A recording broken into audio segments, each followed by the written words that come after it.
뉴스 속 경제 이슈는 더 쉽고 깊게, 최신 고용 공약은 더 빠르게 전해드리는 고용브리핑 365 시간입니다. 김장현 기자와 함께합니다. 안녕하세요. 네, 안녕하세요. 네, 오늘 어떤 이슈인가요? 네, 최근엔 채식이 인간과 동물, 지구를 위한 지속 가능한 식단으로 많은 사람의 선택을 받고 있는데, 그래서일까요? 실제 고기 대신 식물성 원료로 만든 대체육이 잘 팔리고 있는데요. 닭고기가 없는 치킨 너겟, 그리고 돼지고기와 소고기가 안 들어간 햄버거 스테이크, 좀 이상하게 들리나요? 아주 잘 나가고 있는 대체육 식품들입니다. MZ세대들은 대체육에 더 긍정적인 반응을 보이면서 미래 먹거리로 급부상하고 있는 대체육 이슈픽에서 짚어봅니다. 네, 사실 예전에는 콩을 갈아서 만든 콩고기라고 해서 실제 고기랑은 식감이나 맛이 좀 차이가 있기는 했어요. 근데 요즘은 얘기 안 하면 진짜 고기인가? 라고 싶을 정도의 대체육들이 굉장히 많이 나왔더라고요. 네, 맞습니다. 워낙 만듦새가 좋아져서 그런지 정말 고기같이 보이기도 합니다. 콩에서 추출한 단백질과 전분을 섞어서 만드는데 최근에는 해조류나 곤약 같은 것을 넣어서 씹는 맛도 살리고요. 붉은 비트즙으로 고기색까지 완벽하게 재현한다고 하는데요. 네. 식물성 재료가 대부분이다 보니 비건 식당에서 주로 쓰이는데 햄버거, 불고기 등등 메뉴가 다양합니다. 최근에는 일반 프랜차이즈 카페나 호텔에서 파는 샌드위치, 대기업 구내 식당에서도 대체육이 사용될 정도입니다. 네, 앞서서도 말씀하셨지만 MZ세대가 특히나 이 대체육에 더 많은 관심을 갖고 있다라고 하셨어요. 어느 정도인 건가요? 네, 말씀하신 것처럼 2030 세대 1000명을 대상으로 조사를 해봤더니 전체의 67.6%는 대체육에 대해 긍정적이라고 답했습니다. 특히 조사 대상 10명 중 7명은 환경을 생각해서 대체육으로 음식 문화가 바뀌어야 한다고 답했는데요. 절반가량인 53.2%는 공장식 사육 등 동물복지 문제 근절에 도움이 된다고 밝혔고요. 다음으로는 건강한 식습관, 식량난 대비 등을 꼽았습니다. 네, 확실히 건강, 환경 이것들을 중시하는 MZ세대여서 그런가 싶은 생각도 드는데 대체육 소비에 긍정적인 입장이 상당히 많네요. 네, 맞습니다.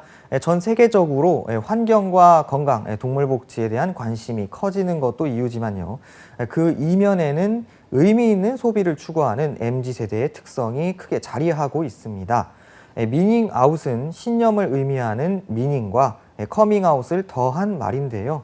소비를 통해 자신의 신념이나 가치관을 드러내고 사회 문제를 해결하려는 겁니다. 네. 그래서 더 비싸더라도 이런 소비를 위해 기꺼이 지갑을 여는 것이죠. 미닝 아웃, 또 새로운 신조어네요. 실제로 이런 대체육을 소비했을 때 그럼 환경에는 얼마나 도움이 되는가 이것도 궁금한데요. 네, 중요한 지적입니다. 네, 대체육이 착한 먹거리로 꼽히는 이유 바로 그 때문인데요. 네. 유엔 식량 농업 기구에 따르면 가축이 배출하는 온실가스 전체 배출량의 14.5%를 차지하고 있습니다. 특히 소와 관련된 온실가스 배출량은 가축 전체의 65%를 차지할 정도입니다. 사람이 활동과 상품을 생산 그리고 소비하는 과정에서 발생하는 온실가스는 특히 이산화탄소 총량을 의미하는 탄소 발자국으로 따져볼 수 있는데요. 쇠고기 1kg당 100kg 육박하는 이산화탄소를 발생시키며 가장 많았습니다. 실제로 우리가 먹고 있는 것에 대해서 좀 다시 한번 생각해 보게 되는 것 같습니다.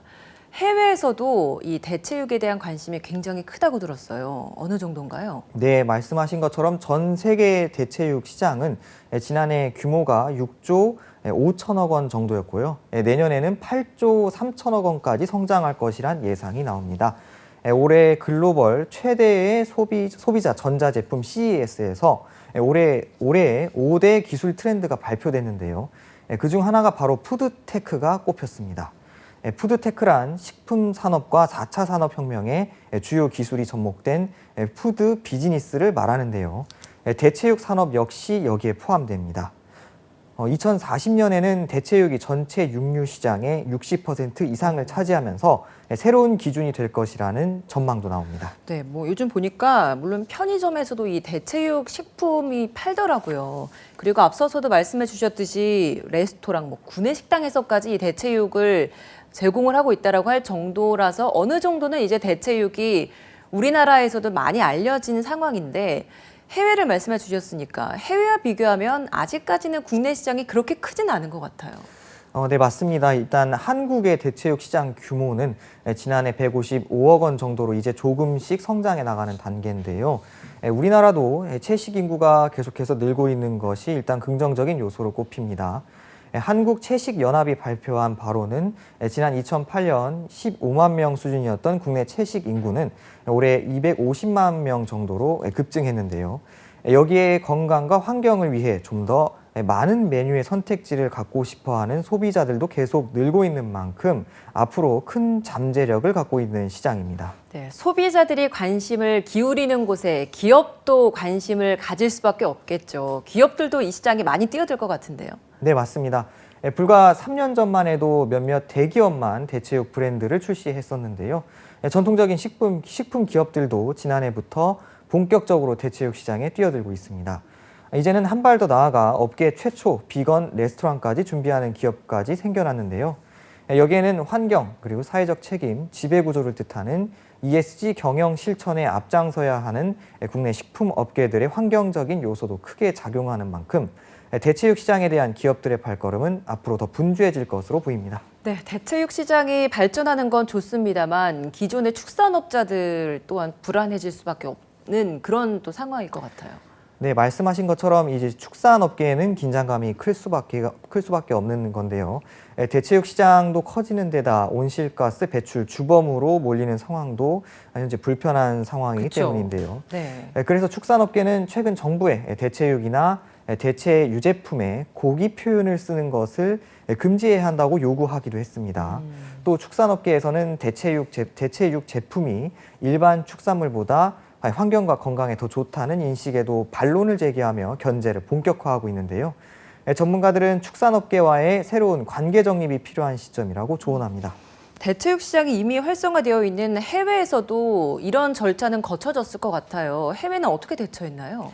네, 해외에서도 마찬가지로 이런 주도권 경쟁이 벌어지고 있습니다. 2019년 미국 목장주 연합은 고기나 쇠고기 등의 정의에서 대체 단백질 상품을 빼달라고 미 농무부에 청원했고요. 이후 미국 일부 주에서는 대체육의 고기라는 표현이 금지됐습니다.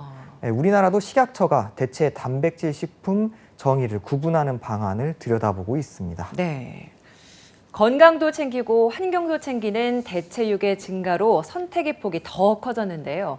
대체육과 기존 축산 시장은 경쟁이 아니라 공생의 관계로 다양한 맛을 함께 발전시켜 나가야 하지 않을까요? 오늘도 김장현 기자와 함께했습니다. 고맙습니다.